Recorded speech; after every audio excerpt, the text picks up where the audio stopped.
চণ্ডীতলা পঞ্চায়েতের বার্ষিক গ্রামসভা অনুষ্ঠিত হল পায়রাগাছা খেলার মাঠে। সারাদিনব্যাপী এই অনুষ্ঠানে বিভিন্ন রকমের সাংস্কৃতিকমূলক অনুষ্ঠানের পাশাপাশি খাওয়া দাওয়ারও আয়োজন ছিল। এদিন 2025-26 অর্থবর্ষের হিসেব প্রকাশ করা হয় চণ্ডীতলা গ্রাম পঞ্চায়েতের তরফ থেকে। অনুষ্ঠানে উপস্থিত সকল অতিথিদের সম্বর্ধনা জ্ঞাপন করা হয়। হ্যাঁ, দিদির খুব দুঃখ, দিদির ছবি তোলা হয় না, বারবার বলে যে রাস্তাটা এই চণ্ডীতলা অহল্যাবাই রোডের সামনে থেকে শুরু করে এই খাতে আয় ধরা হয়েছে 60 লক্ষ টাকা। Performance based grant state finance commission এই খাতে আয় ধরা হয়েছে 24 লক্ষ টাকা।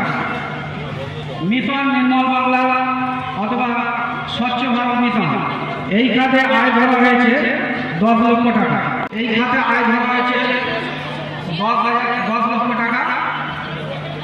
সমব্যাপী প্রোগ্রাম যেটা মৃত্যু হলে এককালে 2000 টাকা আর্থিক অনুদান দেওয়া হয়, তাতে ধরা হয়েছে 3 লক্ষ টাকা। গ্রাম পঞ্চায়েত কর্মচারীদের স্যালারি বেতন বাবদ ধরা হয়েছে 10 লক্ষ টাকা, 3 লক্ষ টাকা।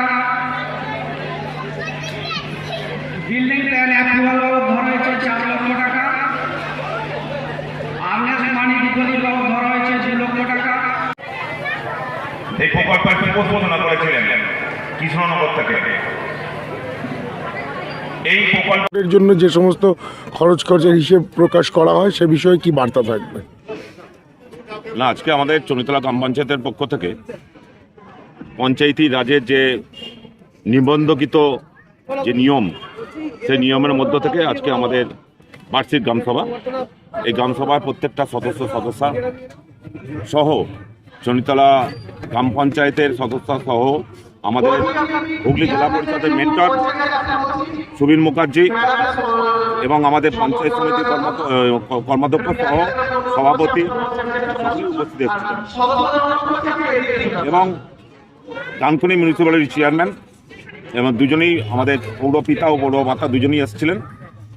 তো আমরা যারা সাধারণ মানুষ, যাদের জন্য এই গ্রামসভা, এই উপস্থিতির মধ্য থেকেই তাদের যে কাজ আগামী দিনে চাহিদার ভিত্তিতে সেগুলো আজকে এখানে ফাঁস হলো এবং আগামী দিন যে তাদের যে উন্নয়ন প্রকল্পে যে টাকা ব্যয় বহন করা হবে সেটাও জানানো হলো এখান থেকে, মঞ্চ থেকে।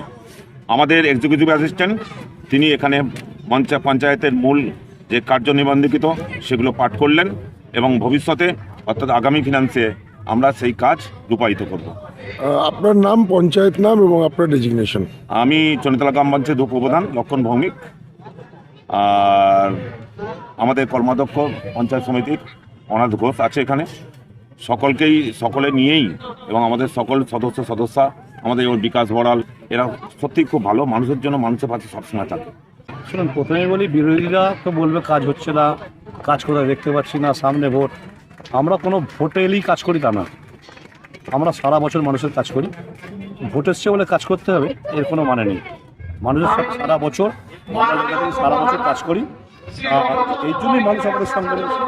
আর আগামী দিনের কি কি প্রকল্প মাথায় রাখলেন? আগামী দিনের যে প্রকল্প আমাদের মুখ্যমন্ত্রী মমতা বন্দ্যোপাধ্যায় যে প্রকল্প আছে, আবার নতুন নতুন অনেক প্রকল্প আসছে, আমরা সেগুলোর বাস্তবে রূপায়িত করব। এবং আরেকটা বলি আপনাকে, আজকে সিপিএমের কদিন আগে দেখেছেন, সিপিএমে এখন দিদিমণি সম্বন্ধে বলছি না, ওনার মতন মানুষ হয় না।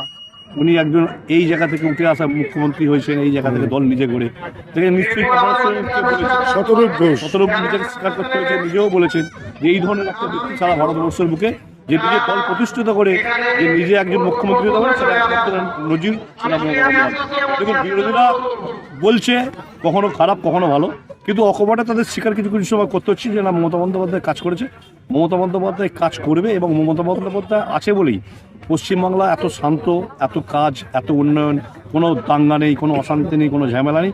একমাত্র একটাই নাম, সেটা মমতা বন্দ্যোপাধ্যায়। শেষ একটি প্রকল্প নতুন একদম চালু করলেন, যেটা হচ্ছে দুয়ারে স্বাস্থ্য। সেক্ষেত্রে বিভিন্ন জায়গায় ডক্টরদের একটি মোবাইল ভ্যান যাচ্ছে এবং সেখানে চিকিৎসা হচ্ছে। আপনার গ্রামে এ নিয়ে কতটা অ্যাওয়ারনেস করলেন?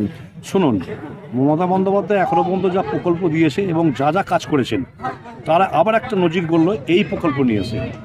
ঠিক আছে, সেই জায়গা থেকে ধরুন দুস্থ মানুষ যারা আছে গ্রামের মধ্যে, কোনো ডাক্তার বা সেইভাবে ডাক্তার মানে এত শরীর অসুস্থ, তাদের ডাক্তারখানায় নিয়ে যাওয়ার পজিশন থাকে না।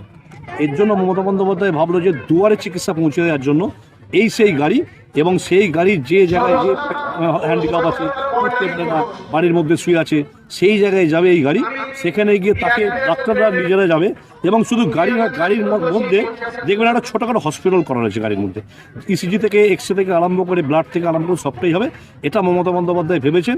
যারা একদম দুস্থ মানুষ, গরিব মানুষ, হ্যান্ডিক্যাপ মানুষ, যাদের চাগিয়ে ফাগিয়ে ডাক্তারখানা হসপিটালে নিয়ে যাওয়া যায় না, তার জন্য এই চিন্তাভাবনা, এবং তার বাড়িতে গাড়িটা পৌঁছে যাবে তাকে ট্রিটমেন্ট করার জন্য, চিকিৎসা করার জন্য।